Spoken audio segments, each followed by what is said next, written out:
नमस्कार दोस्तों, आप सभी का स्वागत है कॉन्सेप्ट एकेडमी के यूट्यूब चैनल पर। और हम डिस्कस कर रहे थे आपका भारत का इतिहास। तो ये पार्ट सेकंड आपका वैदिक सभ्यता से। मैं लगभग इस वीडियो को 2-3 बार बना चुका हूँ और तीनों बार ये वीडियो करप्ट हो गई। तो अभी मैं हल्का फुल्का समझा देता हूँ आपको मैंने लिखा क्या क्या इसमें। तो लिखा हुआ है वेदों का अंग नहीं है। तो वेदों का अंग नहीं है आपका, वो पुराण नहीं है, ये आपने याद रखना है।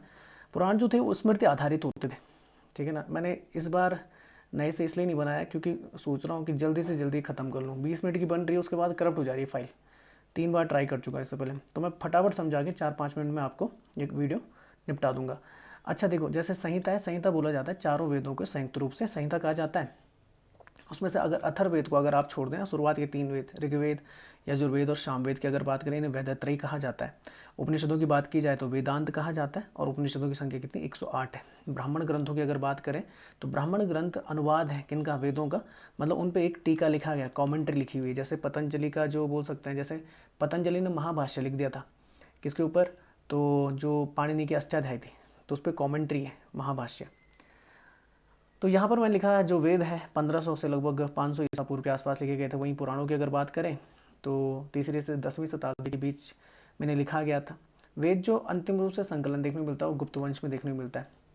अच्छा, वेद धार्मिक थे, धार्मिक ग्रंथ है, और ये मौखिक रूप से तैयार किए गए, मतलब ये श्रुति हैं जिनको सुनकर बाद में जाके लिखा गया एक पीढ़ी से दूसरी पीढ़ी में। जबकि पुराण किंवदंतियों, देवताओं, नायकों से संबंधित है। इसके अलावा वेद श्रुति और पुराण स्मृति है।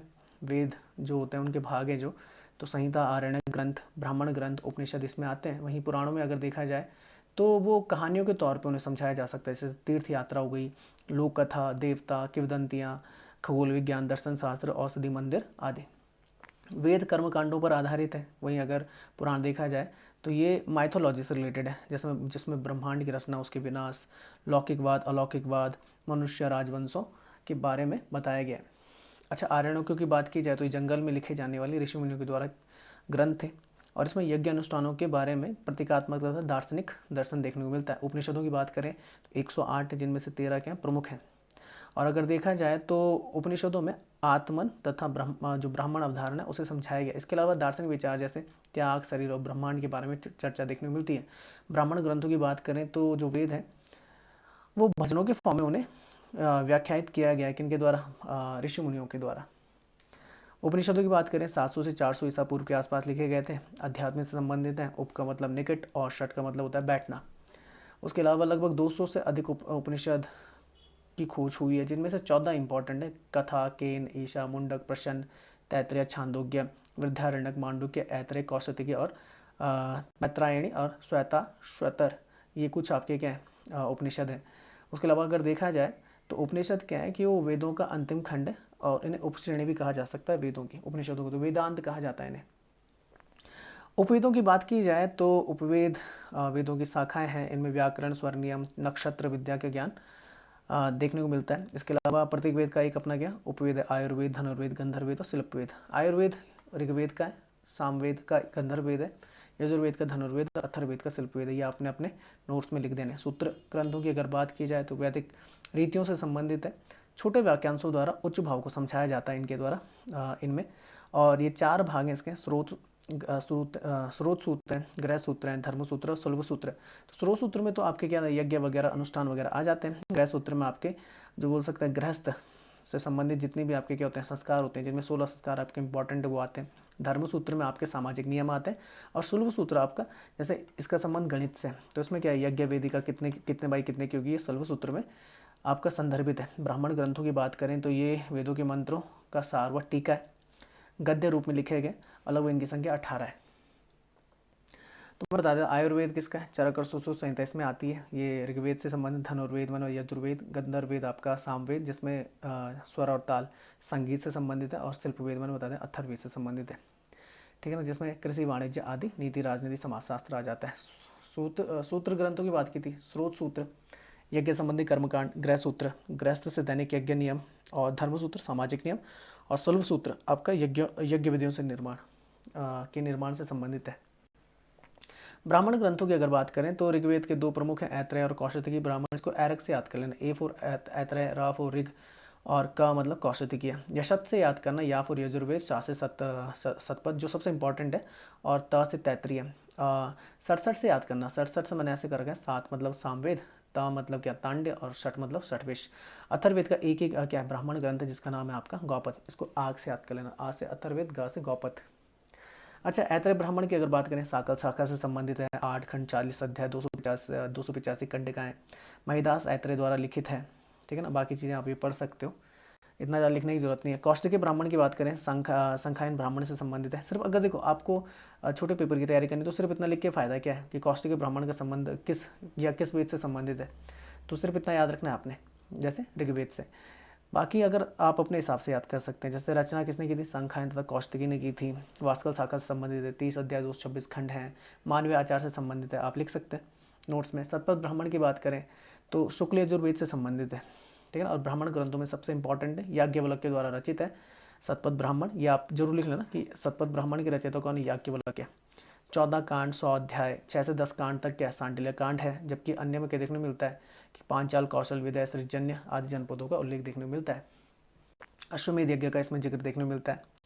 ठीक है ना, और तैतरेय ब्राह्मण की अगर बात करें तो तैतरेय जो दूसरा ब्राह्मण ग्रंथ है आपका किसका, यजुर्वेद का, वो कृष्ण यजुर्वेद से संबंधित है। मनुष्यों के आचरण देवों के समान होना चाहिए इसमें लिखा हुआ है, और मन ही क्या सर्वोच्च प्रजापति है, ये बताया गया इसमें।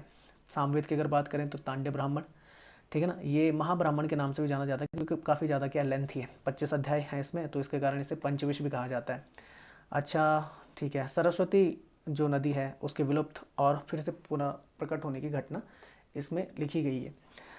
अच्छा, सटविश ब्राह्मण की अगर बात करें तो कौथम शाखा से संबंधित है, भूकंप अकाल के बारे में जिक्र देखने को मिलता है। जैमिनी ब्राह्मण की बात करें, 3 भाग हैं, 1182 खंड है। एक सूक्त लिखा हुआ है कि ज़्यादा ऊंचा नहीं बोलना चाहिए क्योंकि क्या होता है, भूमि और दीवार के भी कान है, ये इसमें लिखा हुआ है। सामवेद के जो ऋषि हैं उनके बारे में जिक्र देखने को मिलता है। इसके अलावा देखो, सामवेद ब्राह्मण में विविध अनुष्ठानों का वर्णन, जादू टोना इसमें देखने को मिलता है। अच्छा, ऋग्वेद का जो कौन होता है, ऋग्वेद का जो पाठन करने वाले तो ना होता बोला जाता था, होत्री या होता। सामवेद का उद्गाता होता था, ठीक है ना, और यजुर्वेद का अधर्व्यू होता था, जो उद्गाता होता था, मतलब सॉरी जो कौन होता था, पाठन करने वाला। और अथर्ववेद का होता था ब्रह्मा, जो इनका पठन पाठन करते थे, पाठ जो करते थे। गौपद ब्राह्मण की बात करें, अथर्ववेद का एकमात्र है, और अग्निष्टोम और अश्वमेध यज्ञ इसमें देखने को मिलता है। अच्छा, उसके बाद ऊंची जाति की दुल्हन तथा निचली जाति की दूल्हे की शादी, तो उसे बोलते हैं प्रतिलोम विवाह, और अनुलोम विवाह बोलते हैं ऊंची जाति का दूल्हा और निम्न जाति की दुल्हन। गृह सूत्र में 16 संस्कारों में जो 15वां आपको देखने को मिलता है विवाह संस्कार, उसमें 8 प्रकार के विवाहों का जिक्र देखने को मिलता है। ठीक है ना, तो यहाँ पे मैंने बता दिया ये 8 प्रकार के विवाह हैं। जैसे ब्रह्म विवाह पहला आता है आपका, ब्रह्म विवाह, तो ये सबसे अच्छा विवाह माना जाता है। इसमें क्या होता है कि जो लड़की के पिता और माता होते हैं वो अपनी पुत्री के लिए एक सुयोग्य वर्ग की खोज कर उसे अपने घर बुलाते हैं, और उसका अलंकारों से सजा धजा कर, मतलब अनुसार अलंकारों से सजा धजा कर जो कन्या होती है वो कन्या उन्हें दान कर देते हैं। ठीक है ना, जो आज भी भारतीय समाज में जो विवाह होता है इसी प्रकार का ज़्यादातर देखने को मिलता है। ठीक है, याज्ञवल्क्य भी इसके बारे में बताते हैं कि इस प्रकार से पैदा जो पुत्र होता है वो अपनी 21 पीढ़ियों को क्या करता है, पवित्र कर देता है। ठीक है, दैव विवाह की बात करें, दैव विवाह में क्या होता है कि जो यज्ञ वगैरह जब करवाए जाते थे तो उसमें जो ऋषि मुनि के साथ नवयुवक जो आते थे जिनकी शादी नहीं रहती हो रखी, तो उन्हीं के साथ अपनी कन्या की शादी करवाना देव विवाह कहलाया गया है। ठीक है ना, आज के टाइम पे ये फिजिबल नहीं है, ये पढ़ लेना आप, मैं बता चुका हूँ, या आप पूरा पढ़ सकते हैं। आर्ट्स विवाह के बारे में बताते हैं कि भाई आर्ट्स विवाह में क्या होता है कि जो बोल सकते हैं जो इच्छुक वर होता है वो अब वर करता है गिफ्ट किसको, कन्या के पिता को, तो वो एक गाय एक बैल या 2 गाय या 2 बैल ये क्या कर सकता है, दे सकता है। तो गौतम बताते हैं कि भाई एक गाय एक बैल, याज्ञवल्क्य बताते हैं 2 गाय, और मनु बताते हैं कि गाय और बैल का एक एक जोड़ा, ठीक है ना, दे करके किया जाता था कन्या के पिता को, कन्या ले ली जाती थी उनके बदले में। प्रजापत्य विवाह जो है ये भी आपका देखने में मिलता है कि इसमें क्या आशीर्वाद दिया जाता है पिता के द्वारा, पिता और माता के द्वारा अपने वर और वधू को, कि तुम दोनों एक साथ रहकर आजीवन धर्म का क्या करो, पालन करना, विधिवत वर की पूजा करके अपनी पुत्री उपहार स्वरूप दे दी जाती है। याज्ञवल्क्य भी इसके बारे में बताते हैं किस प्रकार जो उत्पन्न संतान होती है वो अपने आने वाले पीढ़ियों को क्या करती है, पवित्र कर देती है। सत्यार्थ प्रकाश जो दयानंद सरस्वती के द्वारा लिखा गया है उसमें भी ये लिखा हुआ है कि वर और वधु दोनों का विवाह धर्म की वृद्धि के लिए हो या कामना की जाती है। अच्छा, वशिष्ठ और आप स्तंभ इसके बारे में जिक्र नहीं करते। गंधर्व विवाह की बात करें, लव मैरिज बोला जाता है। याज्ञवल्क्य ने बताया कि भाई पारस्परिक स्नेह द्वारा होने वाले विवाह को गंधर्व विवाह कहा जाता है। महर्षि गौतम भी इसके बारे में बता दें, न्याय दर्शन के प्रतिपादक हैं। और वात्सायन इसे सबसे सर्वश्रेष्ठ विवाह मानते हैं, क्योंकि वात्सायन ने कामसूत्र लिखी है, ठीक है ना। और दुष्यंत और शकुंतला का जो विवाह है वो गंधर्व विवाह में आता है, और इसकी जिक्र मिलता है आपका अभिज्ञान शाकुंतलम कालिदास द्वारा रचित में। असुर विवाह होता है जब आप कन्या के पिता को धमकी देकर, धन देकर, अधिक धन देकर उससे कन्या ले लेते हैं, तो उसे असुर विवाह कहा गया। तो ये आप याद रखना। राजा दशरथ, कैकेयी की और गांधारी और धृतराष्ट्र का जो विवाह इसी प्रकार का है। राक्षस विवाह उसे बोलते हैं जब आप युद्ध में क्या करते हैं, कन्या को जीतते हैं और बलपूर्वक उससे क्या कर लेते हैं, शादी कर लेते हैं, तो उसे बोला जाता है राक्षस विवाह। अर्जुन सुभद्रा, कृष्ण रुक्मणी का विवाह इसी उसमें आता है। पिशाच विवाह होता है बलात्कार करके, ठीक है ना। जैसे निद्रारत, उन्मत्त, घबराई हुई, मदिरापान से प्रभावित, रास्ते में जाती हुई कन्या के साथ बल का प्रयोग करके यौन संबंध स्थापित करने के उपरांत जो विवाह किया जाता है उसे पिशाच विवाह कहा गया है, ठीक है ना। अच्छा, जो सर्वाधिक मान्यता प्राप्त जो अब आज की डेट में देखें तो एक तो ब्रह्म विवाह है, जिसमें क्या होता है कि लड़की का पिता क्या करता है, उचित वर को ढूंढता है अपनी बेटी के लिए, और दूसरा गंधर्व लव मैरिज। ये दो ज़्यादा आपको देखने को मिलती है आज की डेट में। अच्छा, लास्ट क्वेश्चन आता है कि महर्षि विश्वामित्र द्वारा जो रचित है गायत्री मंत्र वो किस में देखने को मिलता है। ऋग्वेद का जो तीसरा मंडल है उसमें आपको देखने को मिलेगा, और ये देवी सविता को क्या समर्पित है। तो ऋग्वेद में कुल मिला के 10 मंडल हैं। 10वां मंडल पुरुष सूक्त है जो वर्ण व्यवस्था से संबंधित है। 9वें मंडल में सोम का जिक्र मिलता है। 2 से लेके जो 7 तक मंडल है वो सबसे प्राचीन है, और सबसे नया 1 और 10वां, ये आपने याद रख लेना है। तो मिलते हैं फिर दूसरी किसी वीडियो के साथ, तब तक के लिए जय हिंद, जय भारत।